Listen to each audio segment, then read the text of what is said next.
Scooby-Doo, an icon, probably one of the most iconic characters of all time, and one of the few to actually stand against the tests of time. If you're watching this video, let's be honest, you've probably seen something that has to do with Scooby-Doo, whether that was an episode or a movie. There are so many shows and movies made about our favorite mystery-solving friends. I mean, literally every generation that is alive right now has had their own version of Scooby-Doo, and I feel like the Mystery Gang is more popular today than ever. I feel like there's a new Scooby-Doo series being announced every like 2 years. There's one that was announced just recently called Go-Go Mystery Machine, where Scooby and Shaggy go to Japan and accidentally unleash hundreds of monsters, and so they have to team up with a new group of friends to somehow capture the monsters and save Japan, because it is their fault after all. Yeah, I'm gonna be putting that on my watch list. I'm gonna do that right now, actually.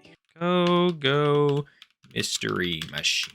If you've been living under a rock your whole life, or a fresh newborn baby that somehow clicked on this video and don't know what Scooby-Doo is, Scooby-Doo is a kids mystery horror-ish show that was made in 1969. It follows a group of teens and their dog, and they call themselves the Mystery Incorporated. The group consists of Fred Jones, the leader, driver, and trapper of the group, Daphne Blake, who started out as the damsel in distress for the series, like her literal nickname in the show was Danger-Prone Daphne, but over the years she's become more important in helping solve the mysteries, and she actually has started to fight back when the monsters attack her. You can thank James Gunn's movies for that. Velma Dinkley. No, not that one. Velma Dinkley, the genius of the group. Like, literally, she's so smart that she has respect from Batman. Fucking Batman. She uses analytics and statistics and is usually the one that solves the case. Then, of course, we have Shaggy and Scooby-Doo. They are best buds and cowards, but we still love them. They're also always hungry and are willing to do anything as long as you give them a Scooby snack. The show has a very simple formula that has been working for over 50 years, and if any show tries to stray away from that formula, it usually doesn't go so well. The formula is the gang encounter a ghost or monster at the beginning of the episode, and then they search the haunted house or castle or amusement park or boat or wherever they find themselves and look for clues to stop the monster. And usually while they're looking for clues, the monster chases them around a little bit, but at the end of the episode, it's always revealed to not be a monster, but usually a criminal doing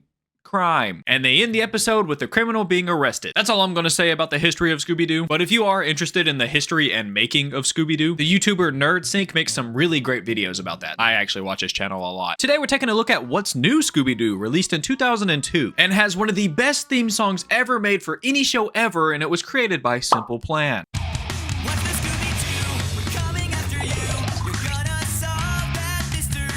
It aired on a now defunct channel called Kids WB, but reruns ran on Cartoon Network until 2016. Wow. It ran for only 3 seasons with only 42 episodes. I really thought there was a lot more episodes than that. And it helped modernize the gang by letting them use modern technology and gadgets to help solve their mysteries. It also did away with the laugh track that the older versions had for some reason. You were expecting maybe King Kong?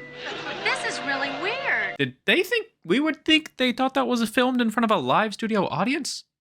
It's a cartoon. What's New Scooby-Doo is known to be one of the best remakes of the series, only being beat out by Mystery Incorporated. And today we're going to be looking at the 8th episode of season 3 that actually aired on my birthday in 2005. I was just 4 years old. And the episode is called A Terrifying Round with a Menacing Metallic Clown. Could you think of a longer name? And I've definitely talked enough about this show, so let's quit yapping and get into the episode. We start this episode at Putt Putt Paradise. And some kids decided it was a good idea to stay after because this kid Ned got a hole-in-one earlier, but the machine didn't give him a coin for a free play. So he's come to get revenge and putt another hole-in-one? Usually revenge entails vandalism. But hey, I'm all up for this wholesome revenge. Luckily, Ned does get another hole-in-one, but once again, he gets no token. Little does Ned know this wouldn't be the worst part of this whole situation because he gets eaten by the terrifying putt-putt attraction.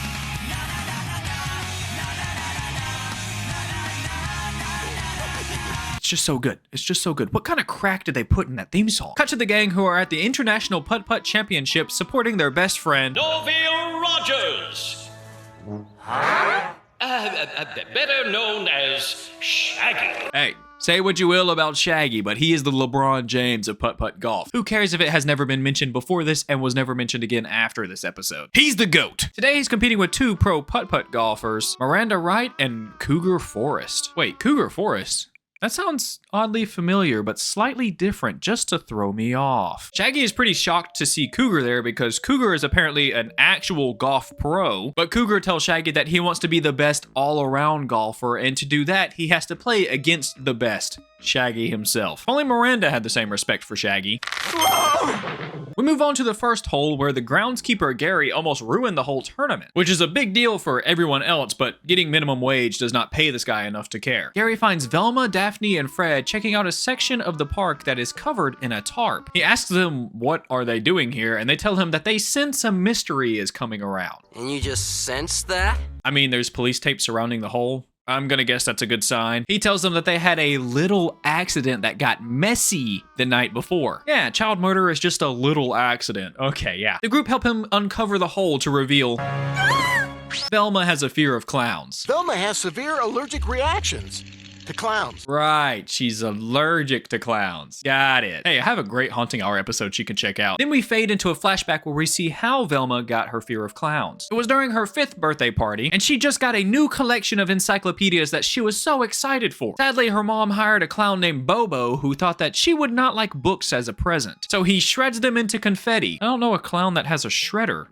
on hand. Usually kids gain their fear by, a clown being too much or watching the TV series It. Also, I'm sure hardcore fans of Scooby-Doo already noticed this. For the younger versions, they used designs from another show called A Pup Named Scooby-Doo, which effectively made this show and that show canon and linked to each other. Luckily, Velma has some good friends, and Fred and Daphne talk her and calm her down. Then we cut to a fun montage of all the golfers making hole-in-ones in interesting ways. During one of the holes, the group get a fun visit from the metallic clown, and I think he's looking for a Scooby snack. Dang it, I was gonna make that joke. Luckily and surprisingly, Shaggy doesn't get scared of the clown. Rather, he defeats it with popcorn and birds. And Shaggy claims that this day is way too important to him to let a clown ruin it. And he wants to solve this clown mystery as quick as possible. So they're gonna have to get Velma out of her funk. And since the clown attacks are putting the contestants in danger, Mayor Smith decides to postpone the tournament just until they get their clown problem situated. Luckily, this gives the gang ample time to solve the mystery. Shockingly, Shaggy takes the leader role in this case, which hasn't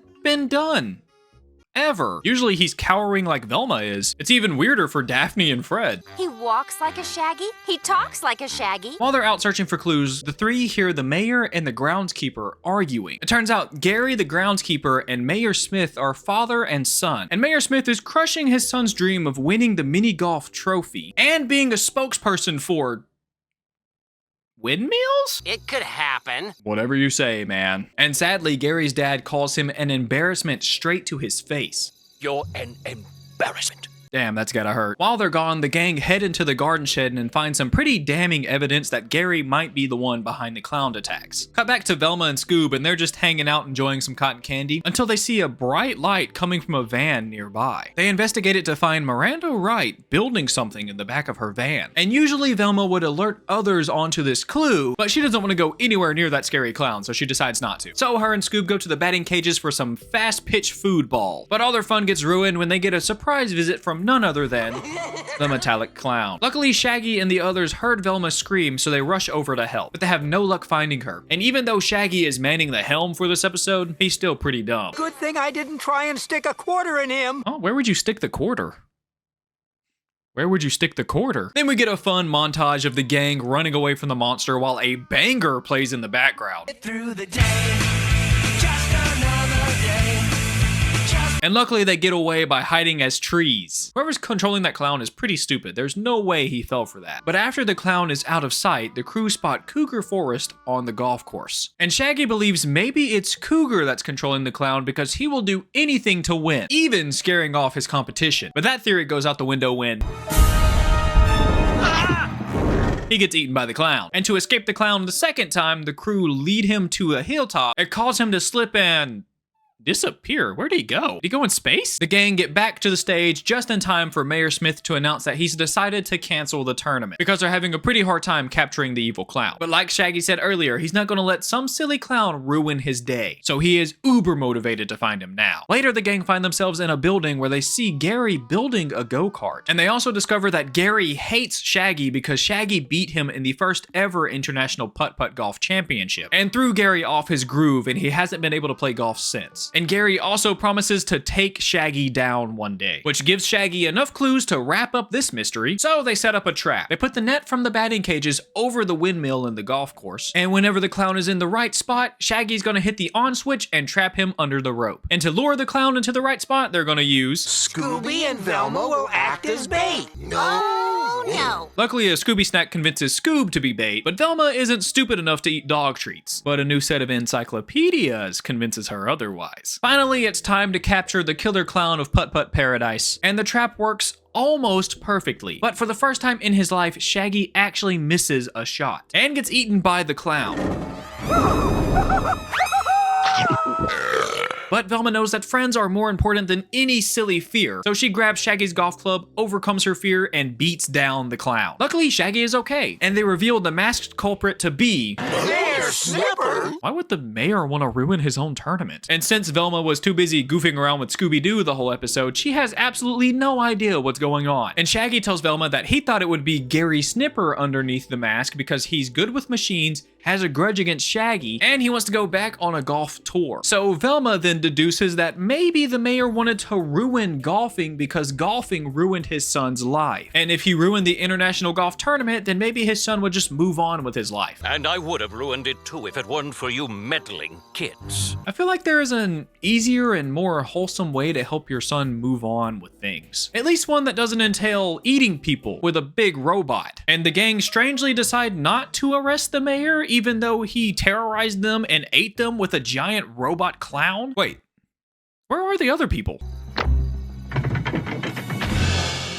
Yeah, that's messed up. Are you sure he shouldn't go to prison? That's like kidnapping. And 2 of them are minors, which is a lot worse. But with the mystery finally solved, the contestants finish their golf tournament, and of course Shaggy wins by getting a hole-in-one in a Scooby-Doo themed hole. And that's the end of the episode. It's always a ton of fun going back and checking out old Scooby-Doo episodes. And this one is especially fun because they dared swap Shaggy and Velma, and it actually worked pretty well. They didn't stray away from their core character. They kind of did with Shaggy because he's usually like a coward, but he was still pretty stupid, a little dim-witted, and he still acted like Shaggy throughout the whole episode, and same with Velma. And they even make jokes throughout the episode because they know how weird it is. Look, you can do the whole solve the mystery thing, but I make the traps. But at the end of the day, Shaggy is still the clumsy, dim-witted guy, and Velma still solved the case. And this episode is no different. I think it'll always be like that. I think the clown design of this episode is really good. It's actually pretty scary to little kids. I do remember it scaring me a little bit as a little kid. That combined with the laugh, it definitely made me scared of it.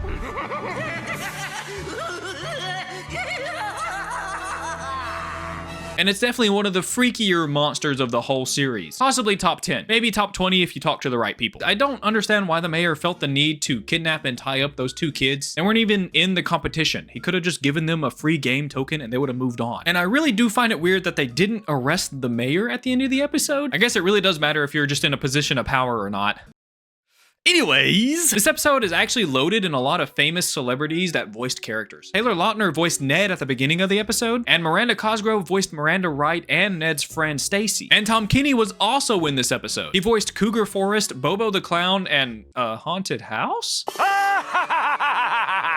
Yeah, that definitely sounds like him. Oh, and John O'Hurley voiced Mayor Smith. Really a star-studded cast for this episode. Let me know what you think about this episode in the comments below. Also, let me know if you want me to talk about more Scooby-Doo episodes. I had a lot of fun researching this one. I have a Patreon and YouTube members. The $5 members get bonus content plus videos a day early, maybe some pictures of my cats, also your name right here on screen. Like the video if you liked the video. Thank you for watching the video all the way through. I appreciate you all, and peace.